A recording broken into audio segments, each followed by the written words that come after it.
Using Organikway's crochet kit, I'm going to teach you guys how to follow an alpha pattern.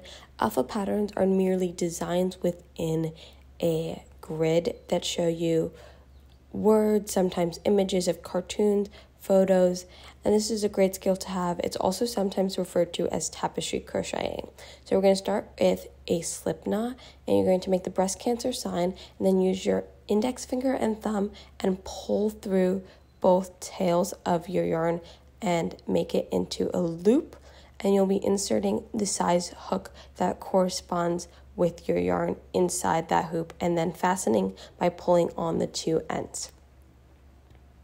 You're going to start by chaining. Now I'm going to be following a specific alpha pattern that tells me exactly how many you're going to crochet, and remember, each box in the grid equals one single crochet or one chain in that point. So you're going to chain whatever your amount is, and then you're going to chain one extra because we'll be working with a single crochet, and then you're going to start single crocheting down the line. I like to do at least 2 to 3 rows, no matter what my alpha pattern is, of just single crochet. That way I just have a foundation. So in order to do a single crochet, you will insert your hook into your stitch, yarn over, pull through that middle loop, and then yarn over and pull through those bottom 2 loops. Once you reach the end of the row, you're always going to be chaining 1 because we are working with a single crochet.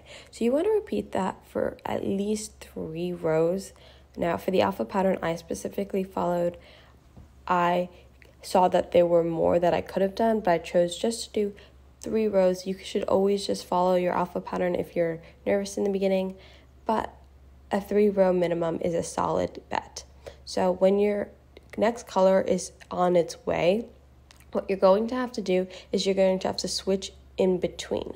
So my best rule of thumb for switching in between is to start your single crochet as you normally would, and then you're going to follow that last stitch right before it's time to really make that switch, and just use your new color and go through that last part of your single crochet. So just like I just did here, and then once you already have it attached to you, you need to make sure you're holding all the colors you're not using anymore to single crochet close to where all the stitches are, so that it gets directly weaved in, and that way it's going to prevent anything from being seen on the back end. None of those other colors will be poking out, and this is just an easy way to make sure that you don't have to weave in anything later and it just naturally gets carried. Just make sure you're holding it, those pieces that you're not using to crochet, as tightly as possible to the stitches, just so that everything gets weaved in. You don't have an extra fray just hanging out to the side, because that is annoying, trust me. And so when it's ready to switch back, you just start your single crochet like you normally would by sticking your needle inside, and then you're going to yarn over, and you can pull through normally, but that second pull through that you're going to do, you'll use your color that you're switching to pull through those loops. And you just have to follow what your alpha pattern says at that point. This is just the process of doing exactly that.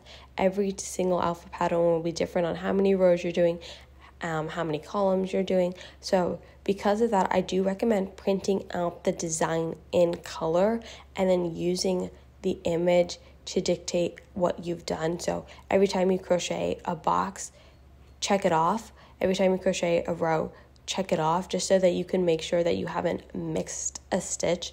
And that's because if you miss a stitch, you have to undo it, but not only are you undoing it, which is a hassle, you're also working with 2 colors at least, so then you have to continuously tie them back up and put them back into the ball, which just becomes a little bit longer of a process. So you want to just try to prevent having to do that as much as you can. So just be really on top of it. If you can't print the image out, you can just have it on your laptop zoomed in, so that you're making sure that you're seeing all the boxes.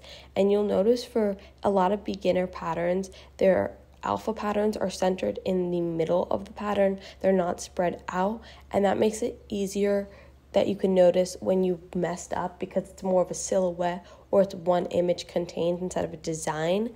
And so definitely recommend starting with an alpha pattern with a silhouette or something in the middle, just so that you can make sure that you're getting the rhythmic motion down before you're adventuring too far. Now, if your pattern is more advanced and you have, let's say, 4 to 5 colors, your project is going to get so thick, and that's kind of not desirable because some colors are going to start to peek through. So in those cases, you can cut the yarn and you don't have to carry through every single color. So that one's just a case-by-case basis based off of your pattern and how frequent the colors show up. So I'm just going to continue doing that until I reach the end of my design. It's a little hard to tell because the colors are so similar, but all I'm doing is literally going row by row and doing my switch off when the pattern tells me to. I'm not doing any increases in rows. I'm working still with single crochet, and I'm chaining one after each row.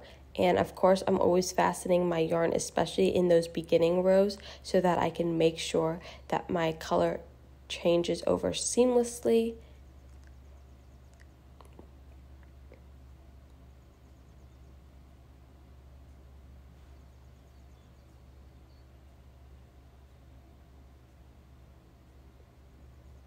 And you can take what we're making here today, because it's a square, and you can consider it almost like a granny square dupe, which basically means it's not a granny square, but it's in the shape of the square. So you can use that shape of a square to make things like cardigans, sweater vests.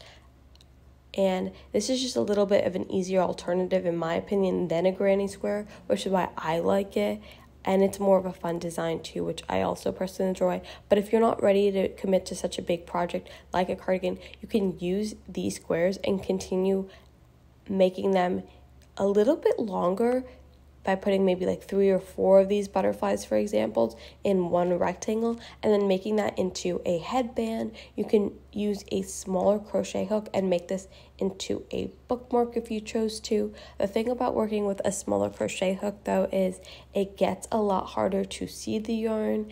You have to make sure that you're using that correct yarn. So now I've finished my entire pattern, so I'm just doing 3 extra rows of just my background color, again, just to give it some break, because if I wanted to do something like a bookmark, I would want some edging before I started my next butterfly so that the butterflies aren't right on top of each other. And also, if I'm making this for my cardigan, this makes it just more of a defined square and an even square so that it's symmetrical on both sides. And again, this is just single crochet. With the other color that I'm not using, it's simply just tucked behind near where my stitches are and getting directly weaved in. At that point, you could cut the yarn if you know that you're not going to use it, but because I do think I would use this in the future to make a headband, I'm going to keep it and just directly weave it in, because again, it won't show and it's not a waste of yarn in this case because it's not too much. And there you guys go.